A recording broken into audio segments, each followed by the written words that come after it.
इसमें और बातें हैं। इसमें सबसे बड़ा जो क्लैश इस बैच में आ रहा है, कलेश जो कहते हैं ना, कलेश, ठीक है, वो कलेश आ रहा है इस मैटर में बोर्ड और इधर जेईई मेंस एंड एडवांस। सबसे बड़ा कलेश इस बात पे आ रहा है कि 30 से 40% जनता ये चाहती है और 60 to 70% जनता ये चाहती है। ये सबसे बड़ा कलेश आ रहा है। कलेश कि यहां पर हो सकता है काफी बच्चों ने यह सोचा हो कि भाई साहब हमें तो बस बोर्ड की ही प्रिपरेशन करनी है, ठीक है, तो आप हमें बोर्ड से जुड़ी सारी बातें बताओ। हो सकता है इस उम्मीद के साथ उन्होंने बैच खरीदा हो। तो आई डोंट थिंक कि भैया बैच के ऊपर यह लिखा था कि this batch is made for board, ऐसा तो नहीं है। बैच के ऊपर स्ट्रिक्टली लिखा गया है कि भाई साहब ये बैच जो है वो जेईई मेंस या जेईई एडवांस के लिए बैच है। बात समझ में आ रही है? तो मेरे हिसाब से मुझे तो भैया ये ध्यान में रख के पढ़ाना है, सीधी सी बात है। लेकिन मैं इस बात को समझता हूं कि यस बोर्ड भी इंपॉर्टेंट है, लेकिन इतना इंपॉर्टेंट नहीं है जितना इंपॉर्टेंट ये है। क्योंकि अगर मैं इस हिसाब से पढ़ाना शुरू कर दूंगा तो यहां जिंदगी में कभी नहीं पहुंच पाओगे आप। यहां पढ़ाने के लिए टाइम देना पड़ेगा। यहां पढ़ाने के लिए मुझे बहुत सारे नोट्स लिखाने पड़ेंगे, जिसका नाम है इंडक्टर क्या होता है, कंडक्टर क्या होता है, इंसुलेटर क्या होता है, बात समझ में आ रही है, सेमी कंडक्टर क्या होता है। इनकी डेफिनेशन जमा जमा के लिखानी पड़ेगी, हर एक चीज की डेफिनेशन जमा जमा के लिखानी पड़ेगी। और अगर यह काम मैं अभी करूंगा, मैं यहां पे जमा जमा के लिखाऊंगा, तू वहां पे जमा जमा के लिखेगा, तो हमारा इतना बड़ा समय इसी चीजों में वेस्ट हो जाएगा और बाकी कोचिंग इंस्टीट्यूट के सारे अच्छे अच्छे बच्चे करंट, इलेक्ट्रिसिटी, मैग्नेटिज्म पे पहुंच जाएंगे और तेरा इलेक्ट्रोस्टैटिक्स खत्म नहीं हुआ। समझ रहा बात मेरी? ये बात डिस्कशन जरूरी थी आज की क्लास में, ठीक, ये जरूरी थी आज की क्लास का डिस्कशन, इसलिए मैं कर रहा हूं ताकि आप सब लोग समझ जाएं, एक चीज समझे कि हाँ यार सर जो कह रहे हैं बिल्कुल सही बोल रहे हैं इस बात को लेके, ठीक। तो इसलिए मुझे यहां पे चलना है जेईई मेंस से जेईई एडवांस पे। अब आप बोलोगे सर आपने तो बोला था कि आप बोर्ड कराओ, मैंने कहा हाँ करा, मैं मना थोड़ी ना कर रहा हूं यार, मैं मना थोड़ी ना कर रहा हूं, हम बोर्ड भी कराएंगे, मना थोड़ी कर रहा हूं, ठीक। जेईई मेंस से जेईई एडवांस के कॉन्टेक्ट में जहां जहां डेरिवेशन की आवश्यकता पड़ेगी वो मैं कराऊंगा, सारे डेरिवेशन कराऊंगा, अलग से वीडियो बनाऊंगा उसकी। मैंने कहा देखिए सारे डेरिवेशन से तेरे ये तेरे बोर्ड में काम आ जाएंगे। अब तूने वो डेरिवेशन, बिलीव मी, सच बात बताऊं, तूने वो डेरिवेशन अगर बोर्ड के नाम पे तूने आज रट भी लिए ना, बिलीव मी 10 से 12 दिन के अंदर सारे डेरिवेशन भूल जाएगा तू, सारे डेरिवेशन भूल जाएगा। बात सच है, ये बात सच है। किसी एक बच्चे से पूछ जो डेरिवेशन रट के बैठ जाता है वो 10 से 15 दिन के अंदर भूल जाएगा। इसलिए इन सबको मैं कराऊंगा अभी, ये बात सच है, मैं मना नहीं कर रहा हूं, लेकिन सबको पढ़ने का सही वक्त पता है कब होता है? बोर्ड से 2-3 महीने पहले। तुम्हारी बात, इन सारे डेरिवेशन को अच्छे से रटने का, पढ़ने का जो समय होता है ना, वो समय होता है बोर्ड से 2-3 महीने पहले का, कि भैया अब आपकी फिजिक्स कंप्लीट हो गई है, एडवांस लेवल तक में आप पढ़ चुके हो, फोड़ा फाड़ी मचाने के लिए तैयार हो, आपको बेसिक कंसेप्ट सारे क्लियर है। अब आपको सीखना है लिखना, कि आप लिखोगे कैसे। जैसे कल का एक आर्टिकल का कि डिफाइन कूलम लॉ, तो आप स्टाइल मार के लिखोगे, suppose there are 2 point charges Q1 Q2 at a separation R. Now we observe that the force of attraction या force of repulsion या force of interaction या electrostatic force of attraction between them या electrostatic force of interaction between them is directly proportional to the product of the charges and inversely proportional to the, ये style बाजी जो है ये आपको बाद में एग्जामिनेशन से 2-3 महीने पहले जब आप लिख के प्रैक्टिस करोगे तो अपना आप सीख जाओगे। बात समझ में आ रही है? मैं कराऊंगा, मैं मना नहीं कर रहा हूं, मैं यहीं पे डेरिवेशन सारे कराऊंगा, ठीक है। तो इसीलिए अगर आपको भरोसा नहीं है ना, आप कोटा के देखो। कोटा में पता क्या होता है, यहां बच्चे की प्रिपरेशन कराई जाती है बढ़िया तरीके जेईई एडवांस की, ठीक है। जेईई एडवांस पे पहले उसको माइंडसेट क्लियर कर देते हैं बच्चे का, बेटा टारगेट तेरा जेईई एडवांस ही है और इसी पे ही फोकस करना है, ठीक है। बच्चा बढ़िया तरीके से पढ़ता है, दिवाली तक उसका सिलेबस कंप्लीट हो जाता है। दिवाली के बाद फिर बोर्ड की क्लास लगना शुरू हो जाती है, बोर्ड की क्लास, कि भैया अब आपको बोर्ड संभालना है। दिवाली अक्टूबर में हो गया, नवंबर, दिसंबर, जनवरी, फरवरी, 4 महीने सफिशिएंट होते हैं बोर्ड के लिए। कोई ऐसा तो है नहीं कुछ नई फिजिक्स आ गई, फिजिक्स तो वही है जो पूरे साल पढ़ी है तूने, जो पूरे साल तूने फिजिक्स पढ़ी है 12th क्लास की, वही फिजिक्स तो है वहां पर भी। वहां पे तो और उसका लेवल तो और लो लेवल होता है। तो जब वहां पे बच्चे को बोर्ड की प्रिपरेशन कराई जाती है कि भैया देख ले ऐसे ऐसे लिखना होता है, ऐसे ऐसे कवर करना होता है, ये कंटेंट है, और फिर बच्चा जो है, ये बात जो बच्चे यहाँ पे पढ़े हैं कोटा में वो सब जानते हैं मेरी बात, वो सब एग्री कर रहे होंगे, बोला हाँ सर यही होता है, तो तभी तो सिलेक्शन निकलता है ना, ये चीज है। और बेटा यहां पर मैं डिनाई नहीं कर रहा हूं बोर्ड की इंपॉर्टेंस को, लेकिन उसका सही वक्त बहुत जरूरी है। बात समझ में आ रही है? तो मैं यहां पर, मेरी बात समझ, मैं अभी चलूंगा इस हिसाब से, इसके लिए जिस कंटेंट की आवश्यकता होगी मैं वो कंटेंट तुझे प्रोवाइड कराऊंगा। समझ में आ रही बात? इसके लिए हाँ डेरिवेशन है, मैं डेरिवेशन कराऊंगा, बोर्ड के लिए डेरिवेशन इंपॉर्टेंट है, मैं डेरिवेशन कराऊंगा। अब बात आती है डेफिनेशन की।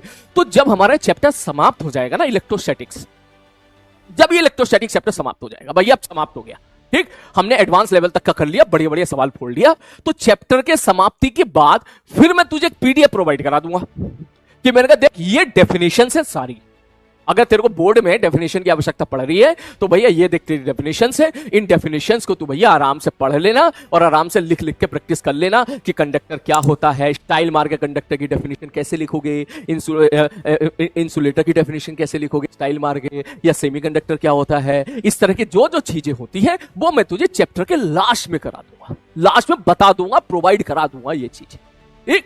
तो I think this is the सही मेथड कि जिसमें हम लोग इस अपना जो हमारा जो मेन टारगेट है हम वहां पर पहुंच सकते हैं। आई होप चीजें तुम्हें समझ में आ रही होगी, आज समझ में आ रही है। और रही बात बोर्ड में और भी सब्जेक्ट हैं आपके, अगर आपको बोर्ड की इतनी फिगर है, ठीक, तो आप अपनी हिंदी, इंग्लिश या फिजिकल एजुकेशन या और भी तो सब्जेक्ट होते हैं ना भाई, इन पे फोकस करो, है इन पे भी तो फोकस करो ना। 75% ही तो चाहिए, अब वो भी 75% ओवर, वो कोई बड़ी बात नहीं है लेके आना।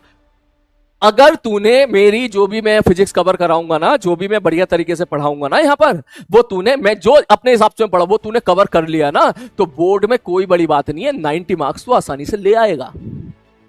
समझ मारी बात? 85 90 मार्क्स तो 85 90 मार्क्स मिनिमम तू लेके आ जाएगा, बिलीव मी, ठीक है। तो इसलिए ये झंडा मत लेके चिल्ला चारों तरफ, बोर्ड कराओ, ये सीजीएस यूनिट लिखाओ, ये वाली डेफिनेशन लिखाओ, ये लिखाओ, वो लिखाओ, इस चक्कर में प्लीज मत पड़ो मेरे भाई। मैं आज प्यार से समझा रहा हूं, हम लोग एक बहुत ही बड़ा टारगेट लेके हम सब लोग मिलके आगे बढ़ रहे हैं, जिसका नाम है जेईई मेंस और जेईई एडवांस, ठीक है ना। और ये सब हम मिलके ही कर सकते हैं, मिलके, ठीक है ना।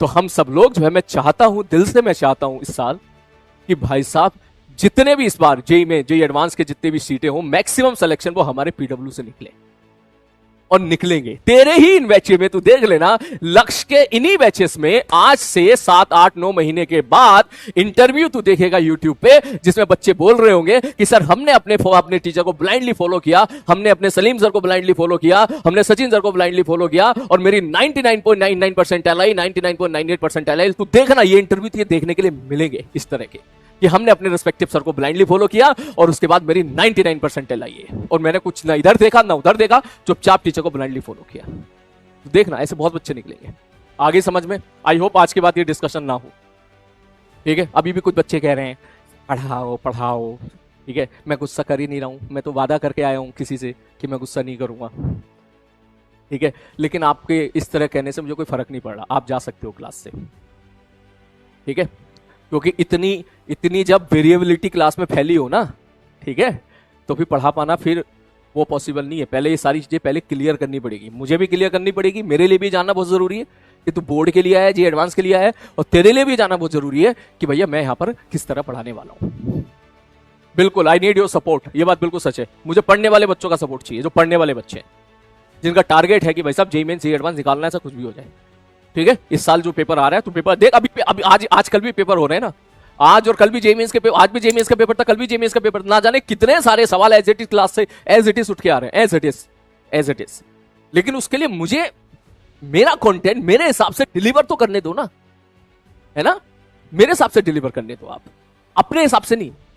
अब सारी चीज समझने के लिए नहीं होती, बात भी आपको समझना पड़ेगा। एक चीज और बहुत इंपॉर्टेंट चीज है, ध्यान से सुनना, सारी चीज समझना, सारी चीज आपकी समझ में आ जाए, ठीक है, सारी चीज समझने की नहीं होती। कुछ चीजें आपको ये एहसास दिलाती है कि ये कमी रह गई थी। अब जैसे कल का लेक्चर ले ले, 15 मिनट का आखिरी का, सेंट्रोमास में हमने पता नहीं हिंच पता नहीं क्या क्या डिस्कशन किया।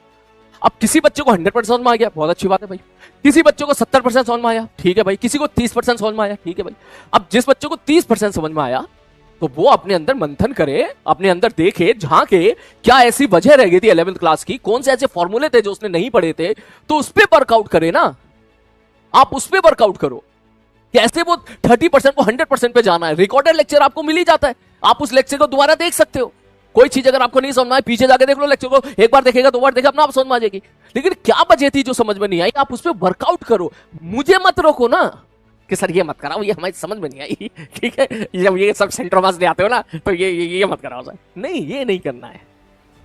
बात समझ में आ रही है?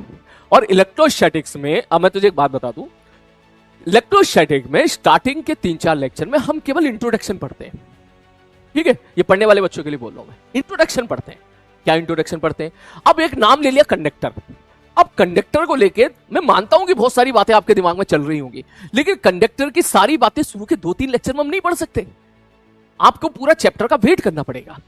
ठीक है, फिर जब इलेक्ट्रोस्टैटिक्स वाला चैप्टर हमारा चल रहा होगा तो आखिरी में कंडक्टर आएगा। तू देखना 4 लेक्चर तक हम कंडक्टर पढ़ेंगे, 4 लेक्चर तक कंडक्टर ही कंडक्टर पढ़ेंगे, 4 लेक्चर तक। तो तुझे पेशेंस रखना पड़ेगा। ठीक, पेशेंस रखना पड़ेगा कि अभी कंडक्टर में सर ने जितनी काम की बात बताई, ठीक है भाई इतनी बात है, अरे भाई कंडक्टर बहुत सारी बातें भाई है, चार्ज आ गया, इलेक्ट्रॉन फ्लो कर गए भैया, इलेक्ट्रॉन मूव कर गए, अच्छा क्यों मूव कर गए भाई है, पहली चीज। दूसरी चीज कहते हैं कंडक्टर के अंदर इलेक्ट्रिक फील्ड जीरो होती है, क्यों जीरो होती है भाई? कंडक्टर पे जो भी चार्ज होगा सारा का सारा सरफेस पे आ जाएगा, क्यों आ जाएगा भाई? क्यों क्यों क्यों सरफेस पे क्यों आ जाएगा, कंडक्टर के अंदर क्यों नहीं आएगा, मटेरियल के अंदर क्यों नहीं आएगा? इस तरह बहुत सारी बातें हैं जो हम अभी नहीं पढ़ सकते, वो हम पढ़ेंगे चैप्टर के आखिरी में, जब कंडक्टर पढ़ेंगे तब। तो इसीलिए मैं ये कहना चाह रहा हूं, स्टार्टिंग के जो चैप्टर्स हैं, कंडक्टर, इंसुलेटर, इंडक्शन। अब तू कहेगा सर इंडक्शन आपने ना आधे घंटे में बताया, 1 घंटे में बताया, इसको और बताओ। अरे भाई जो कैपेसिटर एक चैप्टर आता है वो इंडक्शन का ही एक एग्जाम्पल है। कैपेसिटर में पढ़ेंगे बहुत सारा इंडक्शन, हम लोग इंडक्शन ही इंडक्शन पढ़ेंगे वहां पर। ठीक है, तो अभी के लिए हम we are just studying the introduction only, हम केवल इंट्रोडक्शन पढ़ रहे हैं अभी कि भैया क्या होता है इंडक्शन, क्या होता है कंडक्शन। इनकी डिटेल वर्जन आगे चैप्टर खत्म थोड़ी हुआ है, 1 महीना चलेगा। तो जस्ट हैव पेशेंस, आप पेशेंस रखो, आप इस बात पे फोकस करो कि मैं जो आपको अभी यहां पे पढ़ा रहा हूं, जो भी मैं पढ़ा रहा हूं वो आप कैच कर पा रहे हो या नहीं कर पा रहे हो।